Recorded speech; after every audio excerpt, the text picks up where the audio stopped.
Let's go now to Shadow Finance Minister James Patterson, who joins us from the Sydney CBD. James, I'll get your thoughts on the Middle East in a moment, but I want to start on your portfolio area, and that is the decision of the Reserve Bank Board today to leave interest rates where they are, no further cuts.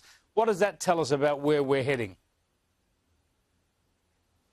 Just as much as the decision to put rates on hold today is the very cautious language from the RBA Governor Michelle Bullock about any further rate cuts that I think will be a devastating blow for a lot of Australian households, particularly those who have big mortgages who are hoping for a number of more interest rate reductions under this government's watch, because the average mortgage holder is about $20,000 worse off today, even after 3 rate cuts, than they were before Labor came to office. And they'll be incredibly discouraged by the recent uptick inflation in the monthly data and terribly worried with the RBA's new posture towards inflation and therefore interest rates. The truth is, Chris, it didn't have to be this way. The government doesn't control everything that happens in our economy, but the one thing they do have total control over is government spending, and the elevated rates of government spending at almost 40-year highs are putting upward pressure on inflation and therefore upward pressure on interest rates. Yeah, that's something we've been talking about on this program for many years.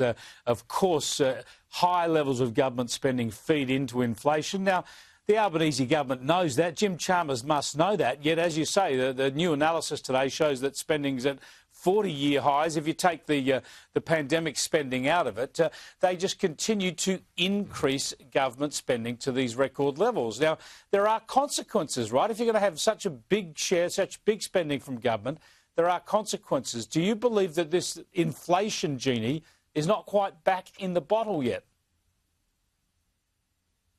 I fear that that's the case. I hope that the quarterly data released in late October is more encouraging than these recent monthly data reports have been, but I am worried because of what you say, Chris. I mean, the only thing you need to know about Jim Chalmers' inability to manage a budget is that he is collecting today 25-year high tax hikes, the greatest proportion of the economy in 25 years, and he's still running a budget deficit.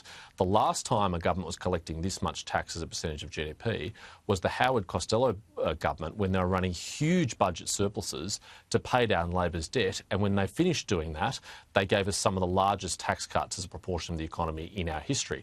There's no sight of either on Jim Chalmers' watch. We're not going to get the budget deficits, nor are we going to get the really meaningful tax cuts that would return some of the bracket creep he's stolen from workers over the last 3 years.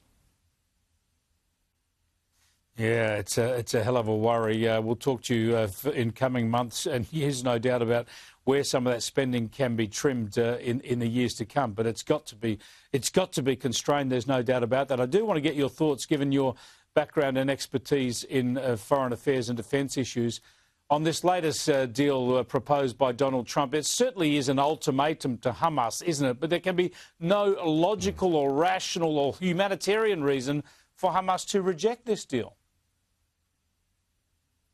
Chris, any sane and rational person should want the hostages to be released, Hamas to be dismantled so that the war can end and the rebuilding of Gaza can begin and Israelis can again live in security and peace. And the only way that that happens is if Hamas accepts what is a very reasonable offer from Israel and the United States, which, as you pointed out in your editorial, has some very bitter pills for Israel to swallow, including the release of Hamas terrorists currently in jails in Israel. That will be a very tough thing for the Israeli public to have to accept, but it is a demonstration of their commitment to wanting to end this conflict that they are willing to do that in exchange for release of the hostages and dismantling of Hamas. There's no reasonable ground for any reasonable party to refuse this offer.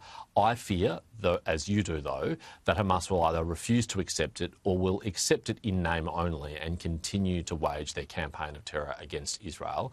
And it is incumbent on the entire international community to put pressure on Hamas and their sponsors internationally to accept this reasonable offer. We will wait and see. James Patterson, thanks for joining us. Senator James Patterson there joining us from Sydney. It is early in the day in the Middle East.